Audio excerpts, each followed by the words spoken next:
வணக்கம் இயல்பான வாழ்க்கை சேனலுக்கு உங்களை அனைவரையும் அன்போடு அழைக்கிறேன். ஃப்ரெண்ட்ஸ், இன்றைக்கி நான் வடையை வச்சு வடையில் ஒரு வெஜிடபிள்ஸ் குழம்பு செய்ய போகிறேன். ஃப்ரெண்ட்ஸ், குழம்பா ஓ மை காட், ஐயோ, சரி வேணாம் கறினே சொல்லிக்கிறேன்னு, எதுக்கு வம்பு. வடை வெஜிடபிள்ஸ் கறி. ஓகே, அதுக்காக நம்ம முதல்ல வடை செஞ்சுக்கலாம். ஃப்ரெண்ட்ஸ், நான் வடைக்காக எப்போதும் எல்லாமே கடலை பருப்பு தான் யூஸ் பண்ணுவாங்க. நான் சாம்பார் சமைக்கிற பருப்பே நான் எடுத்து வச்சுருக்கேன். ஃப்ரெண்ட்ஸ், அதாவது ஆஸ்திரேலியா பருப்பும் மைசூர் பருப்பும் பாருங்கள் ஃப்ரெண்ட்ஸ், இதில் கலந்துருக்கும், பெருசும் சின்னதுமாக கலந்துருக்கும்.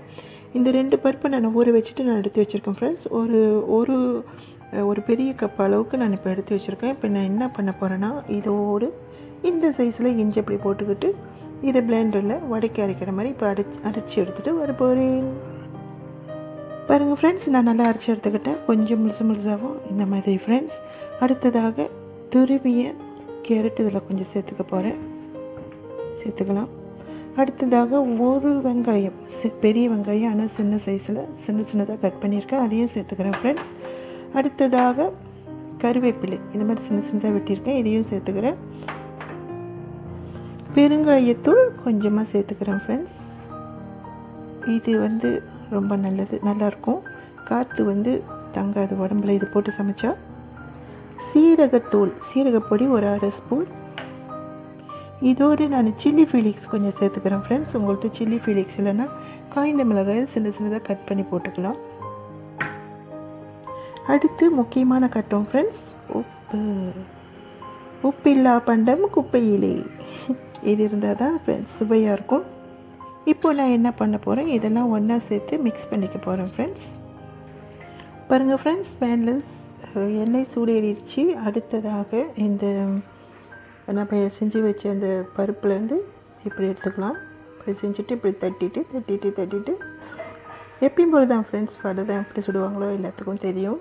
அடுத்ததாக நான் ஒரு 3 வடையை பொரிச்சு எடுத்துக்கிறேன். ஃப்ரெண்ட்ஸ், வடையை நம்ம போட்ட உடனே திருப்பிடக்கூடாது. ஃப்ரெண்ட்ஸ், கொஞ்சம் பொரிஞ்சு வந்துட்ட பிறகு தான் திருப்பணும். அப்போ தான் அது உடையாமல் வரும் அழகாக. அடுத்ததாக சாம்பார் வடை கறிக்கு நான் 2 டேபிள் ஸ்பூன் மசாலா, அதாவது கறி மசாலா தூள் நான் எடுத்து வச்சுருக்கேன். பாரு ஃப்ரெண்ட்ஸ், அது 10 கிலோ உடற ஆரம்பிக்குது. கறி பவுடர் எடுத்து வச்சுருக்கேன். அதோடு கரம் மசாலா ஒரு 1/2 ஸ்பூன், கொஞ்சம் குறைவா. அடுத்ததாக சீரகப்பொடி 1/2 ஸ்பூன்.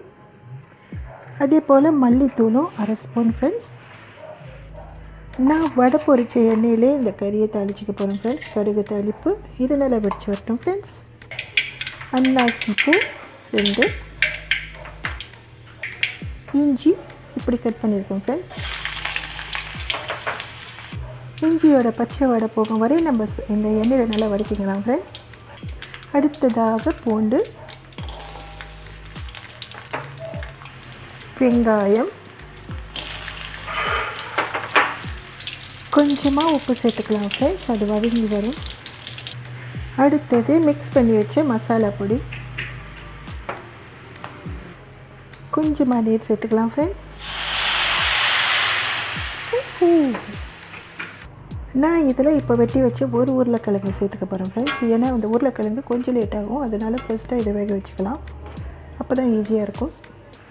ஒரு தக்காளி பழத்தில் பாதி தக்காளி பழம் இந்த மாதிரி சின்னதாக கட் பண்ணி வச்சுருக்கேன். ஃப்ரெண்ட்ஸ், இதையும் இதோடு சேர்த்துக்கிறேன். தக்காளி பழம் நல்லா குழஞ்சி வரும்பொழுது சுவையாக இருக்கும். ஃப்ரெண்ட்ஸ், அதுக்காக தான்.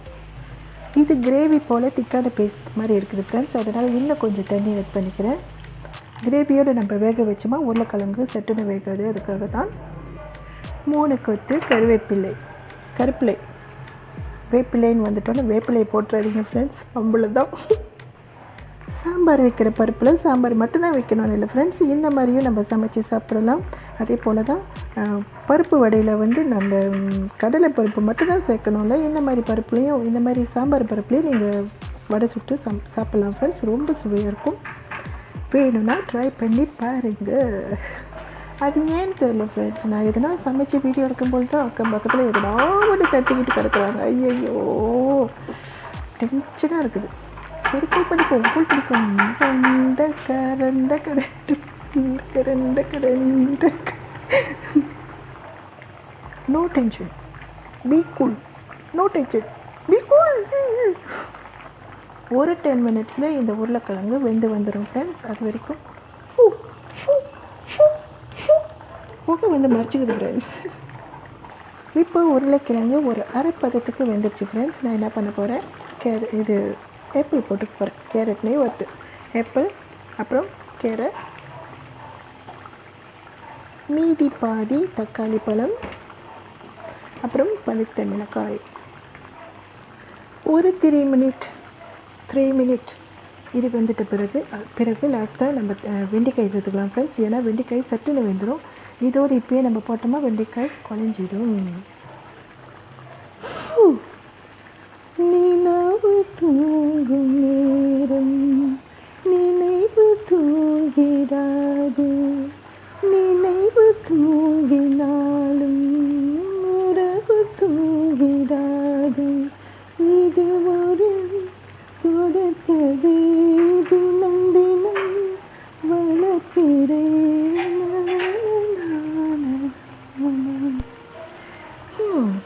எஸ்பி சார் வாழ்கிறாரு. ஓகே, இது நல்லா வந்துடுச்சு ஃப்ரெண்ட்ஸ். நல்லா இல்லை, ஒரு 3 மினிட்ஸ். அப்புறம் வெண்டைக்காய் சேர்த்துக்கலாம். இப்போ நான் என்ன பண்ண போகிறேன்னா, இன்னும் கொஞ்சம் நீர் சேர்த்துக்க போகிறேன் ஃப்ரெண்ட்ஸ், கரெக்டான அளவுக்கு. அதோடு கொஞ்சம் பெருங்காயத்தூள். நான் இந்த குழம்பை இப்போ டெஸ்ட் பண்ணி பார்த்தேன். அதில் பார்த்தா புளிப்பு கொஞ்சம் குறைவாக இருக்குது. அதனால் நான் குறுக்கா புளியை நான் சேர்த்துக்கிறேன் ஃப்ரெண்ட்ஸ். சின்ன சின்ன பீசஸாக ஒரு 3 சேர்த்துக்கிறேன். நம்மளுக்கு எந்த அளவுக்கு புளிப்பு வேணுமோ அந்த அளவுக்கு சேர்த்துக்கலாம். அடுத்ததாக நான் இந்த வடையை சேர்த்துக்க போகிறேன் ஃப்ரெண்ட்ஸ்.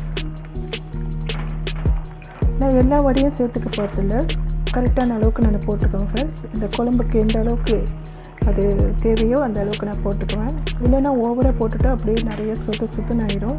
அதாவது கொதின்னு ஆகிடும், அவ்வளோவா நல்லா இருக்காது. அதுக்காக தான் இவ்வளோ தான் ஃப்ரெண்ட்ஸ். நான் இதை பிளேட் பண்ணிவிட்டு உங்கள்கிட்ட கேட்குறேன். பாருங்கள் ஃப்ரெண்ட்ஸ், இது பார்க்க மட்டும் இல்லை, சாப்பிடவும் செம்மையாக இருக்கும் ஃப்ரெண்ட்ஸ். இந்த சமையல் உங்களுக்கு பிடிச்சிருந்துச்சுன்னா நீங்கள் உங்கள் வீட்டில் ட்ரை பண்ணிவிட்டு எப்படி இருக்குன்ட்டு சொல்லுங்கள் ஃப்ரெண்ட்ஸ். நீங்கள் இந்த வீடியோவை புதுசாக பார்க்குறவங்களா இருந்தால் என்னோடய சேனலை விசிட் பண்ணுங்கள் ஃப்ரெண்ட்ஸ். மறந்துடாமல் சப்ஸ்கிரைப் பண்ணிக்கோங்க. அப்புறம் பெல் ஐக்கான் தட்டிட்டு போட்டு வச்சுக்கோங்க ஃப்ரெண்ட்ஸ். அப்போ நான் போடுற ஒவ்வொரு சமையலும் உங்களுக்கு நோட்டிஃபிகேஷனில் வரும். தேங்க்யூ ஃபார் வாட்சிங் ஃப்ரெண்ட்ஸ். தேங்க்யூ, பாய். கொஞ்சமாக எடுத்து ட்ரை பண்ணி பார்ப்போம், அப்போதான் உங்களுக்கும் தெரியும். செம்ம ஃப்ரெண்ட்ஸ், செம்ம.